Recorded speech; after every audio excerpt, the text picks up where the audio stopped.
So if you've been in the art sphere for more than a month, then you've been told to draw boxes. Everyone will recommend drawing boxes. Modern day James says Krenz Kuchart's cube grid is the best exercise you can do. Peter Hahn recommends practicing your basic forms. Everyone says cubes are so important, so you've probably drawn a bunch of boxes already. But how do you actually go from boxes to believable heads, cars, and objects? Well, in this video, I'm going to show you the step-by-step progression of drawing from a simple cube all the way to something like a car. But before we can do that, it all begins by really understanding what the cube does for you. So we know that we draw the cube because it is the most simple expression of perspective. If you want to draw something believable, you have to adhere to the physics of our world. And the one thing that makes something feel believable is depth, right? Everything we see in the real world exists on 3 dimensions, and everything we draw exists on 2 dimensions. So to bridge that gap, we have to create the illusion of depth on paper, which is what we call perspective. Now, perspective has pretty simple rules. Objects going away from you recede to a horizon line, and this horizon line is indicative of your eye level. So if you see the lines of a cube converging downward, that means you're looking from below up to the cube. And if you see the lines of a cube converging upward, you're looking down from above the cube. Now, you can learn perspective with other forms, but why do we always start with the cube? Because it is the most simple representation of 3 dimensions, because it only has one plane on each dimension. If you don't understand it, you're not going to be able to do anything more complex, or it will be so much more difficult than it needs to be. So understanding the box allows us to simplify, and the simplification we get when we can draw a correct box in perspective is that we no longer need to rely on the lines and the vanishing points. Because if you have a solid box in perspective, the box itself reveals the perspective, so you don't need the entire grid. And you can prove this by drawing evenly spaced lines across your box to create this checkerboard pattern. And you'll notice that if you start filling in objects within this box grid, they will naturally fall into perspective. If your box fits a perspective grid, then everything adhering to the physics of the box will also fit the perspective. And that's why artists like Peter Hahn are so bullish on using primitive forms as a foundation for drawing anything. Because if your primitive forms are correct, everything else can kind of plug in. And adding complexity is just a matter of following the laid out physics of your primitives. But before we can go all the way to drawing cars, we need to be able to understand how to do basic manipulations on our box. Now, this is an exercise you can do to exercise form manipulation. This is the bridge between complex objects like cars and simple forms like cubes. Take a box and start slicing into it to create new forms in perspective. Now, your complexity may vary, and there's a bunch of iterations you can do. The most basic level would be carving out letters, block letters from your boxes. So something like the letter N just requires you to slice out wedges from your box. But you can also play with more complex carvings like curves, like ellipses, or even push and pull the dimensions of your box so you have areas sticking out or areas going back in. This all works to build your abstract manipulation skills, which will then be applied to real life objects. By the way, this is an exercise given to me from Athoro, who you can see tons of examples from his Challenge 52. And this is why the artist Zeph Draws refers to form manipulation like building with Lego blocks.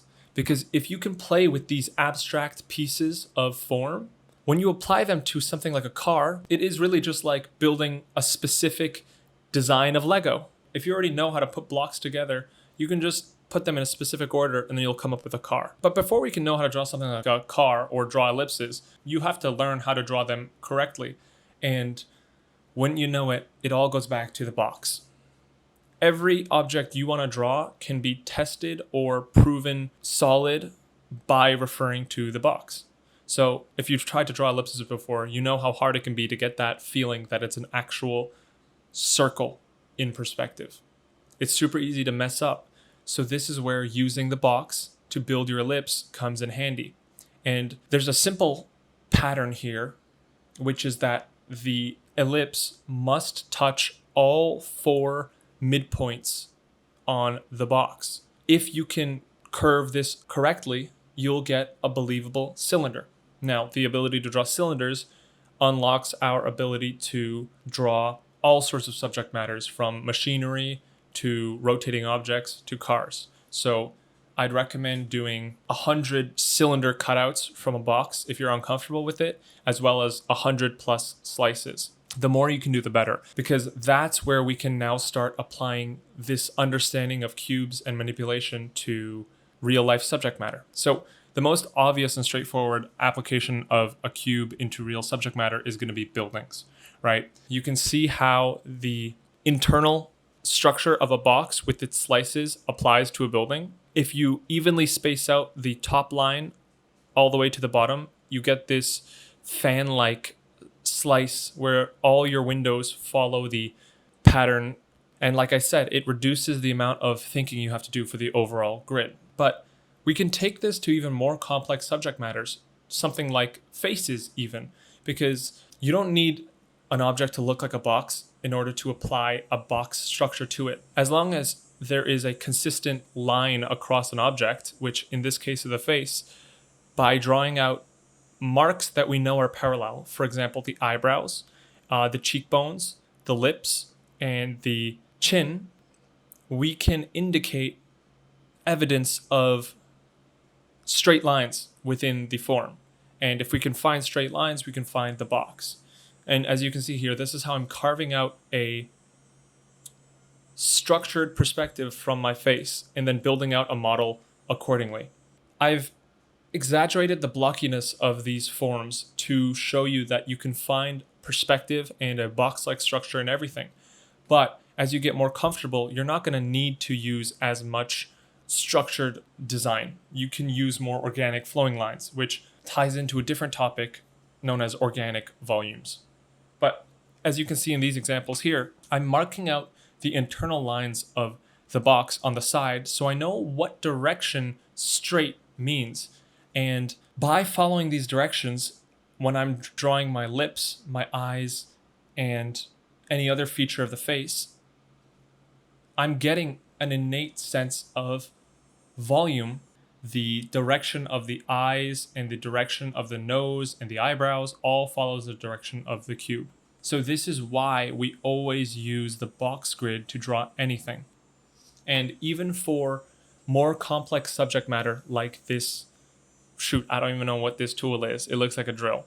We can find the perspective by following the straight lines of the drill, then use that grid to draw our drill. And here I'm applying what we learned about the ellipses to create solid cylinders within that perspective, and simply building out using the experience of cube slicing and finding ellipses in basic forms. So you can see how these incremental improvements to our understanding of the box and perspective allows us to go so much further.